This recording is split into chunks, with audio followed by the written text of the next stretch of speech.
Você já se perguntou por que algumas pessoas têm mais dificuldade em engordar, comendo o que quiserem e muitas vezes passando a vida toda magros, enquanto outras começam a engordar ainda na infância, tendo extrema dificuldade para poder emagrecer? No vídeo de hoje eu vou te explicar por que isso acontece.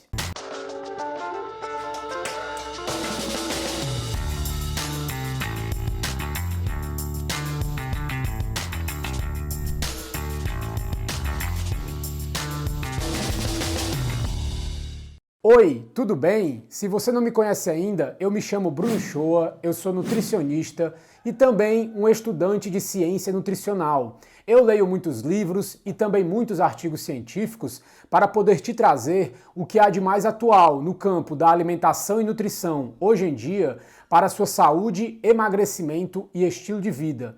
E o vídeo de hoje é um pouco diferente. Eu trouxe um corte de uma aula mais longa, de 1 hora, que eu gravei antigamente. Foi um dos primeiros vídeos que eu gravei aqui para o canal. E nessa aula em específico tem uma parte que eu explico exatamente por que algumas pessoas têm mais facilidade para engordar, enquanto outras têm mais dificuldade em ganhar peso. Eu cortei só esse trecho da aula, vou colocar aqui no vídeo para vocês. E caso você se interesse em assistir a aula completa de 1 hora, eu vou deixar o link da aula completa aqui na descrição desse vídeo. Mas antes de eu começar as explicações, eu já vou te pedindo para deixar o seu like, se inscrever no canal e também ativar o sininho, para sempre que saírem vídeos novos, você ficar sabendo. E também, quando você faz isso, você avisa para o algoritmo do YouTube que esse conteúdo é relevante e me ajuda a levar essa informação ao máximo de pessoas possíveis, além de me motivar bastante a trazer ainda mais conteúdos aqui para o canal. Por que alguns engordam e outros não? Se a insulina faz as pessoas engordarem, então por que só alguns de nós engordamos enquanto outros não engordam e passam a vida toda magros? Isso é mais uma pergunta sobre a nossa natureza, a nossa genética, do que aspectos da dieta ou do nosso estilo de vida. A resposta para esse fato é que o efeito de um determinado hormônio sobre uma determinada célula ou tecido vai depender de diversos fatores dentro e fora da célula. Isso possibilita que os hormônios tenham diferentes efeitos de uma célula para outra, de um tecido para outro, ou até em diferentes estágios do nosso desenvolvimento e da nossa vida. A insulina, nesse contexto, é um hormônio que vai determinar como o combustível vai ser distribuído pelo nosso corpo. Após uma refeição, a insulina e os diferentes tipos de enzimas que ela influencia, como a LPL e a HSL,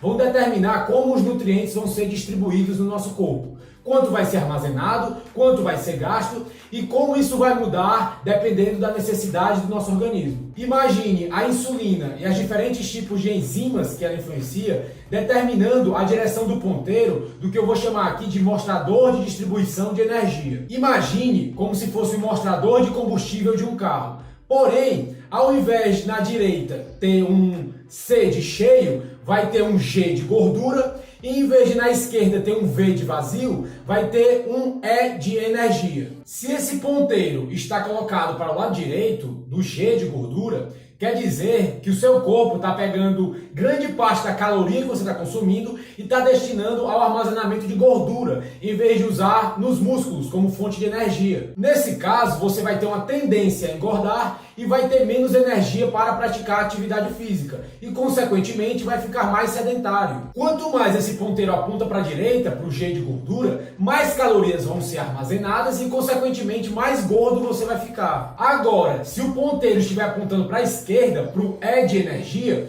o seu corpo vai estar queimando desproporcionalmente uma quantidade de calorias como forma de energia, como fonte de energia. Você terá energia de sobra para a atividade física e praticamente não vai armazenar gordura. Você será magro e ativo, assim como se espera que seja, e não comerá demais. Mas aí vem a pergunta: o que determina a direção para onde esse ponteiro vai apontar? A resposta não é tão simples quanto a quantidade de insulina que o seu corpo secreta.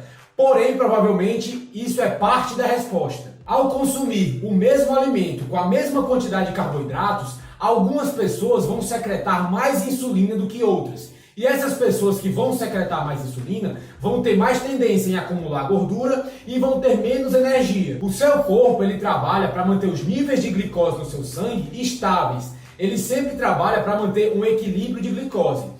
Toda vez que tem muita glicose, ele vai ter que diminuir essa glicose, mesmo que para isso ele jogue tudo para armazenamento como gordura. Quanto mais você aumentar a glicose no seu sangue, mais aumentar o açúcar no seu sangue, mais ele vai ter que jogar a insulina para diminuir, mesmo que faça com que você engorde muito. Porque, como eu já disse, glicose demais no nosso sangue é tóxico para o nosso corpo. Porém, outro fator importante é o quanto as suas células são sensíveis à insulina e quão rápido elas conseguem ficar insensíveis à insulina, que é a famosa resistência à insulina. Entender essa resistência que nosso corpo tem à insulina é crucial para entender a forma como nós engordamos e como nós desenvolvemos diversas doenças relacionadas a isso. Quanto mais insulina o seu corpo secreta, maior a probabilidade das suas células ficarem resistentes a essa insulina.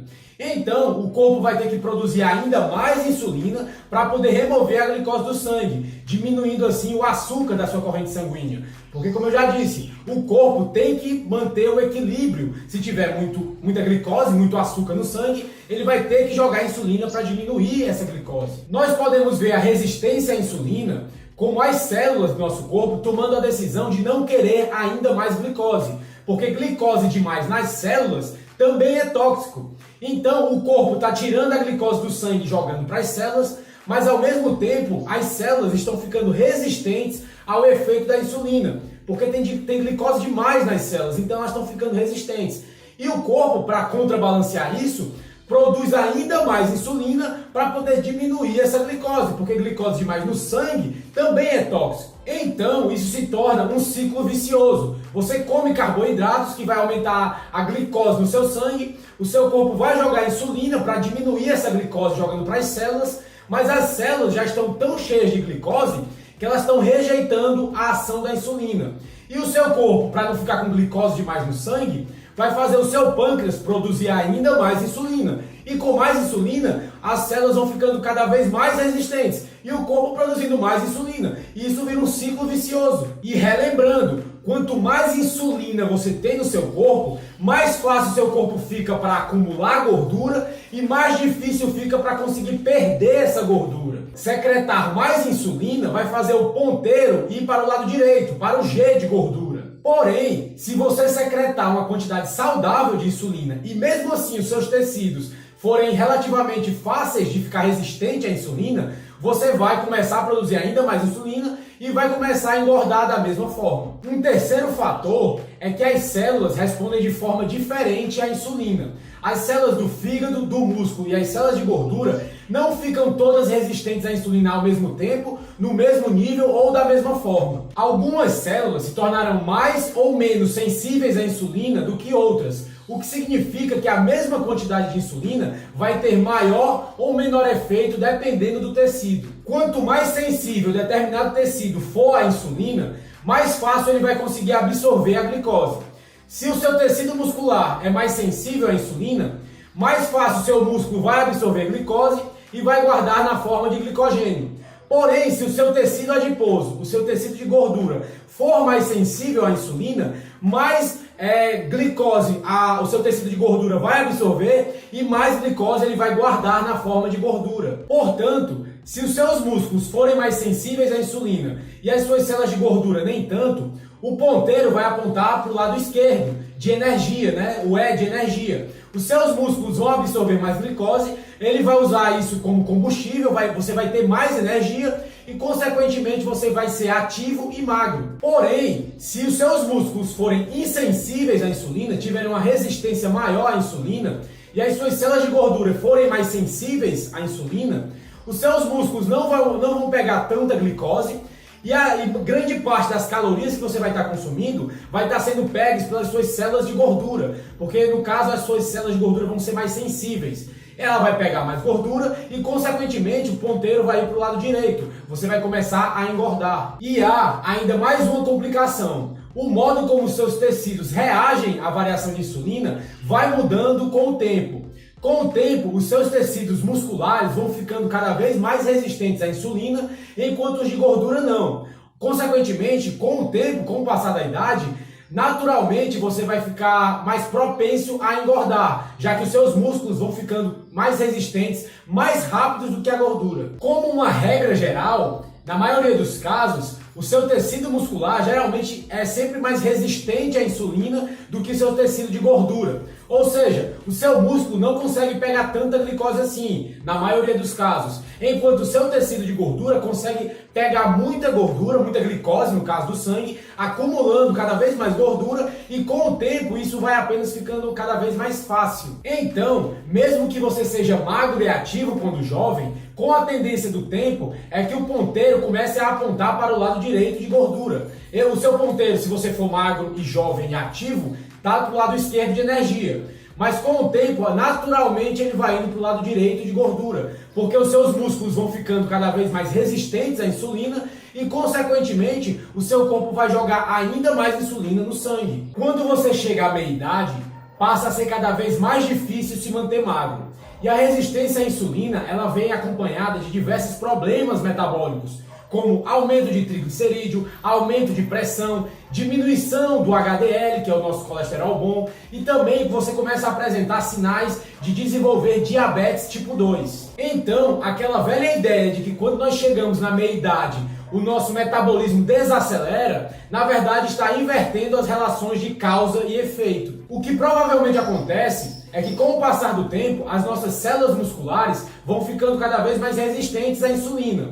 E nesse caso, o seu corpo está pegando cada vez mais energia e jogando para as células de gordura, deixando menos energia livre para as células musculares e dos órgãos. Então, essas células do músculo e dos órgãos vão gerar menos energia, porque a energia está toda sendo sugada pelas células de gordura, e é isso que a gente quer dizer com o metabolismo desacelerar. O que parece ser a causa do acúmulo de gordura, que seria a desaceleração do nosso metabolismo, na verdade é apenas um efeito. Você não engorda porque o seu metabolismo está desacelerado. O seu metabolismo está desacelerado porque você está engordando. E agora nós vamos para o ponto 5. O que podemos fazer?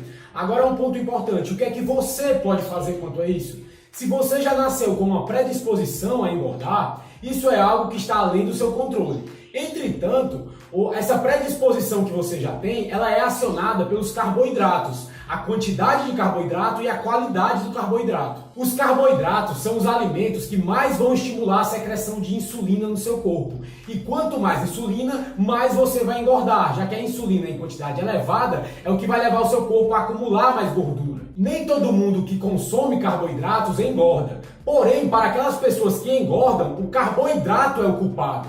Quanto menos carboidrato, mais magra você será. E nesse ponto, nós podemos fazer uma comparação com os cigarros. Nem todo mundo que fuma cigarro tem câncer de pulmão. Apenas um homem em cada 6 ou uma mulher em cada 9. Porém, para aqueles que têm câncer de pulmão, a fumaça do cigarro é de longe a causa mais provável. Em um mundo sem cigarros, o câncer de pulmão seria uma doença rara, como um dia já foi.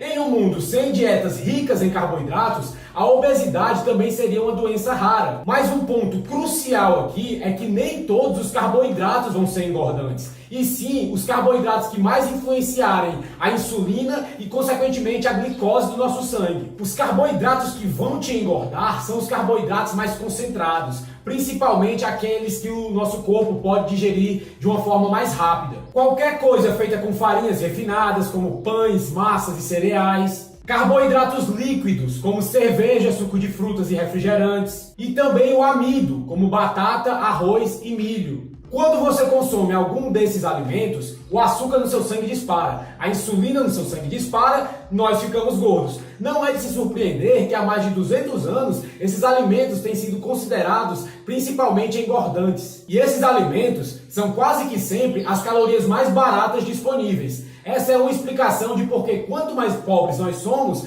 mais gordos nós seremos. A maior parte dos países de terceiro mundo tem um consumo elevado de carboidratos. Nessas populações, como eles elevam a quantidade de amido na dieta e diminuem as de proteína, consequentemente isso leva ao aumento da lipogênese, que é a formação de gordura e, consequentemente, leva à obesidade. As pessoas nessas populações não são gordas porque comem demais ou são sedentárias. Elas são gordas porque o alimento que elas comem, o amido, é particularmente engordante. Porém, os carboidratos contidos em vegetais e folhas verdes, como espinafre, couve, brócolis, eles são contidos de fibras insolúveis, o que vai fazer com que o seu corpo demore mais para fazer a digestão e vai demorar mais tempo para ele cair na sua corrente sanguínea. Esses vegetais têm mais água e menos carboidratos digeríveis com relação ao seu peso, comparado com amidos, como batata. Esses vegetais e folhas verdes, comparado com a batata, você vai ter que comer em maior quantidade para obter a mesma quantidade de carboidrato da batata. Você vai ter que comer mais vegetais e folhas verdes. E também, esses vegetais e folhas verdes vai ser digerido mais lentamente pelo seu corpo do que a batata. A batata rapidamente vai ser digerida e rapidamente vai ser jogada glicose no seu sangue, que consequentemente vai aumentar a insulina no seu sangue. E nós vamos engordar. Os vegetais e as folhas verdes, como o seu corpo vai levar mais tempo para digerir e eles contêm menos carboidratos, o seu sangue vai ter menos glicose e o seu corpo vai jogar uma quantidade mais modesta de insulina. Então você vai engordar menos. O carboidrato das frutas, mesmo sendo de fácil digestão para o nosso organismo, ele é um carboidrato mais diluído na água e menos concentrado comparado com carboidratos mais densos, como o amido. Levando em consideração uma maçã e uma batata do mesmo peso, a batata vai ter muito mais influência no açúcar no nosso sangue e, consequentemente, vai ser mais engordante. Porém, isso não significa que algumas frutas façam algumas pessoas engordarem também. O que torna as frutas algo preocupante é porque elas são doces ao nosso paladar. E elas são doces porque tem um carboidrato contido nelas que se chama frutose. E a frutose é particularmente engordante. As frutas não precisam ser processadas antes de serem consumidas. Elas apresentam algumas vitaminas, sobretudo vitamina C. Também apresentam antioxidantes. E isso faz bem para a saúde. Ok, mas se você tem uma predisposição a acumular gordura, a engordar, pode ser que as frutas acabem piorando o seu problema. Os piores alimentos para nós, quase sem dúvida, são os açúcares. A sacarose, que é o açúcar de mesa, e também os xaropes de milho ricos em frutose. A sacarose, que é o açúcar de mesa que a gente joga no nosso cereal ou no nosso café, quase que todos os dias, rotineiramente, ela é metade glicose e metade frutose. A frutose nesses adoçantes é o que os torna doces, assim como torna as frutas doces. Só que a frutose é particularmente engordante e, consequentemente, mais nocivo para a nossa saúde. Ultimamente, antes tarde do que nunca, a Associação Americana do Coração começou a atacar o açúcar e os xaropes de milho rico em frutose como causas da obesidade e também, provavelmente, causando doenças cardiovasculares. Porém, eles vêm dizendo isso baseado de que essas calorias desses adoçantes são calorias vazias. Quer dizer o quê? Calorias vazias, que não vem acompanhado de vitaminas nem minerais na alimentação. Porém, pensar dessa maneira nos tira do foco da questão principal. A frutose, de fato, tem efeitos nada saudáveis no nosso organismo, inclusive nos fazer engordar. E isso não está ligado ao fato dela não ter vitaminas ou antioxidantes, e mais com a forma como o nosso corpo vai processar a frutose. A combinação açucarada entre frutose e glicose em proporções mais ou menos iguais pode ser um dos principais motivos pelos quais nós engordamos. Quando nós consumimos os carboidratos contidos em amido, o amido vai aumentar o açúcar no nosso sangue, consequentemente nosso corpo vai jogar insulina e a insulina vai fazer o nosso corpo pegar as calorias e armazenar na forma de gordura. Quando nós consumimos o açúcar ou o xarope de milho rico em frutose, praticamente toda a glicose é jogada no sangue, elevando os níveis de glicose no nosso sangue. Porém, a frutose ela é metabolizada pelo nosso fígado. O fígado contém enzimas necessárias para metabolizar essa frutose. Nesse contexto, a frutose não tem um efeito imediato sobre os níveis de açúcar no nosso sangue. Mas a palavra-chave é essa, imediato. A frutose tem um monte de efeitos colaterais a longo prazo. O corpo humano, e em particular o fígado, não evoluíram para lidar com a quantidade de frutose que existe hoje em dia nessas dietas modernas. A frutose existe nas frutas em quantidades relativamente pequenas. Porém, algumas frutas foram cruzadas ao longo do tempo justamente para aumentar o seu conteúdo de frutose, para as frutas ficarem mais doces. E o nosso fígado responde a essa inundação de frutose, transformando grande parte dessa frutose em gordura e enviando para as nossas células de gordura. É por isso que os bioquímicos, há 40 anos atrás, já colocavam a frutose como um carboidrato mais lipogênico, que é mais fácil formador de gordura. E enquanto isso, a glicose vai aumentar o açúcar no seu sangue, que vai aumentar a insulina no seu sangue, preparando o seu corpo para pegar toda a caloria que vier e armazenar nas células de gordura. Justamente a gordura que está sendo produzida pela frutose do seu fígado. Quanto mais açúcar na nossa alimentação e por quanto mais tempo ele permanecer na nossa dieta, parece que o nosso corpo vai se adaptando a ele e vai mais facilmente convertendo ele em gordura. O nosso padrão de metabolismo de frutose vai mudando com o tempo. E isso não só nos faz acumular gordura diretamente no próprio fígado, que é conhecido como doença hepática gordurosa, como parece também que esse efeito causa resistência nos nossos músculos, resistência à insulina pelos músculos. E isso é causado por um efeito dominó, justamente porque o seu fígado está ficando resistente à frutose. Então, a frutose, mesmo não tendo um efeito imediato na insulina que vai ser jogada no seu sangue, ela a longo prazo, talvez alguns anos,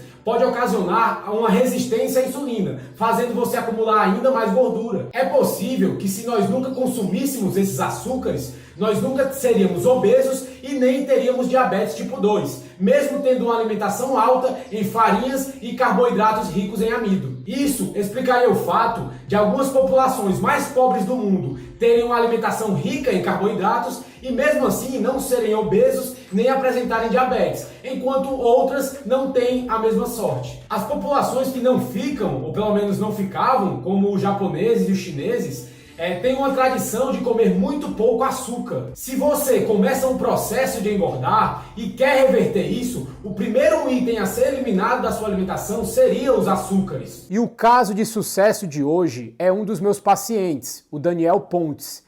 Ele, quando me procurou, estava pesando 126 quilos e ao longo desse processo de mudança alimentar, ele já conseguiu perder 27 quilos, chegando aos 99 quilos. Parabéns, Daniel! E é isso que acontece quando você utiliza a melhor ciência nutricional atualizada para o seu emagrecimento e saúde. E caso você também queira a minha ajuda para emagrecer e ter um acompanhamento nutricional mais especializado para o seu caso, eu vou deixar aqui na descrição também o link do meu cartão virtual. Lá você pode ver como estão funcionando as consultas e os valores. Mas, por enquanto é isso. Eu espero que esse vídeo tenha te ajudado de alguma forma. É um assunto um pouco complexo, como quase tudo no campo da nutrição, metabolismo e genética, mas eu tentei explicar da forma mais simples que eu consegui. Eu resgatei esse vídeo, que é um pouco antigo, mas nesse vídeo eu explico de uma forma bastante simples e clara por que algumas pessoas têm mais facilidade para engordar, enquanto outras vão ter mais dificuldade. Você tem que entender qual a sua situação atual e lidar com isso da melhor forma possível. Mas eu vou ficando por aqui, a gente se vê no próximo vídeo, um abraço e tchau!